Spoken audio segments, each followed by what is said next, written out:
Bab 2, Bismillahirrahmanirrahim, nafas awal penciptaan. Dalam kesunyian batin, ketika dunia perlahan-lahan kehilangan suaranya, dan hati mulai mendengar bisikan terdalam, terdengarlah satu kalimat yang membuka seluruh semesta makna. Bismillahirrahmanirrahim. Bagi seorang sufi, kalimat ini bukan hanya permulaan dari sebuah bacaan, tapi ia adalah awal dari segala yang pernah dan akan ada. Ia adalah nafas pertama yang dihembuskan oleh wujud ilahi ke dalam kekosongan, yang melahirkan alam, waktu, dan kesadaran itu sendiri. Ketika lidah mengucapkannya, jiwa seakan ditarik untuk kembali ke asal kejadian, menyatu dengan sumber segala kasih dan keagungan. Kalimat ini adalah undangan untuk mengingat bahwa segala sesuatu dimulai dan harus selalu dimulai dalam kesadaran akan Tuhan yang Maha Pengasih dan Maha Penyayang. Para sufi memahami bahwa Bismillah berarti memulai dengan namanya, bukan sekadar menyebut, tetapi melibatkan, menghadirkan, membiarkan namanya menyelimuti seluruh niat dan tindakan. Dalam kesadaran ini, tak ada perbuatan yang berdiri sendiri. Setiap langkah, setiap ucapan, setiap gerak kehidupan menjadi bagian dari tarian semesta yang bergerak dengan irama kasih-Nya. Nama Allah bukan hanya sebutan, melainkan pintu masuk ke dalam kesadaran yang luas, yang memancar dari pusat keheningan.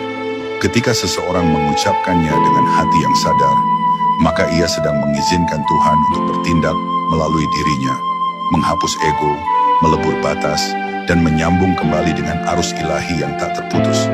Kemudian hadir dua sifat agung, Ar-Rahman, Sang Maha Pengasih yang melimpahkan cintanya kepada seluruh ciptaan tanpa syarat, dan Ar-Rahim, Sang Maha Penyayang yang kasihnya bersifat khusus, mendalam, dan tak terbayangkan.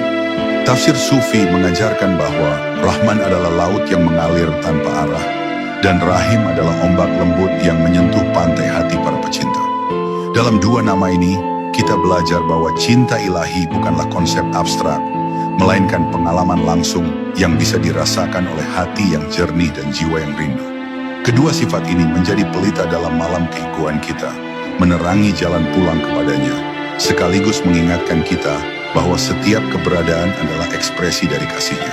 Lebih jauh, ayat Maliki Yaumiddin membawa kita pada kesadaran tentang hari pembalasan.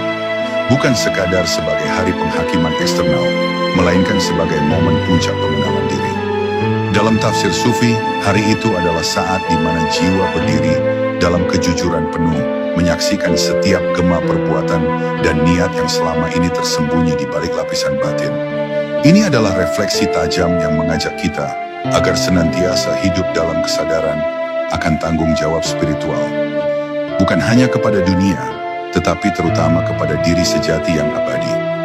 Kesadaran ini menumbuhkan ketulusan dan kerendahan hati, karena kita tahu bahwa setiap tindakan adalah cermin yang memantulkan keadaan batin kita.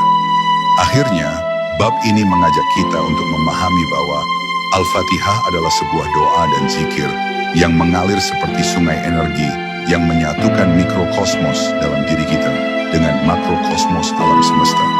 Ia mengajarkan kita untuk terus-menerus menyelaraskan langkah dengan nafas semesta, merasakan aliran cinta dan cahaya yang tak berkesudahan. Melalui tafsir Sufi ini, kita diajak tidak hanya untuk membaca atau menghafal, tetapi untuk mengalami surat ini sebagai pengalaman hidup yang penuh makna, di mana jiwa kita dilahirkan kembali setiap kali Al-Fatihah diucapkan. Perjalanan ini baru saja dimulai, sebuah perjalanan menuju pemahaman sejati, di mana setiap kata membuka lapisan-lapisan baru dalam diri, membawa kita semakin dekat pada kebijaksanaan dan kedamaian yang hakiki.